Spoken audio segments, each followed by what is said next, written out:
প্রথমে এই কাবাকে তৈরি করলো ফেরেশতারা, তারপর তৈরি করলো সাইয়েদনা আদম, ওনার হাত লাগলো। সাইয়েদনা নূহ আলাইহিস সালামের সময় এমন প্লাবন হলো, বন্যা, ফ্লাড, ড্রাস্টিক্যালি ফ্লাড, সব ভেঙে চুরে শেষ, কাবাও শেষ। নূহ আলাইহিস সালাম নেমে আবার বানালেন, এরপর বানালেন ইব্রাহিম আলাইহিস সালাম। পড়েন সুবহানাল্লাহ। আল্লাহ একটা ফ্রেম দিলেন, ইব্রাহিম এতটুকু উঁচু করবা আমার ঘরটাতে, এতটুকু প্রশস্ত করবা, এতটুকু লম্বা করবা। কিন্তু উনি তো এত লম্বা না, এত লম্বা করবে কেমনে, নাগাল পায় না। বানানোর পরে দাঁড়িয়ে আছে, আর উপরের দিকে উঠতে পারে না। আল্লাহ বললেন, don't worry about it, I am sending a beautiful stone from paradise. আমি জান্নাত থেকে একটা স্পেশাল পাথর পাঠিয়ে দিচ্ছি ইব্রাহিম, ওইটার উপরে দাঁড়াও, উপরে উঠতে মন চাইলে উঠে যাবে, নিচে নামতে মন চাইলে নেমে যাবে।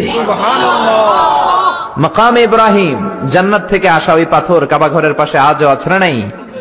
উনি দাঁড়ালেন, উপরে ওঠা দরকার উঠে যেত অটোমেটিক, নিচে নামা দরকার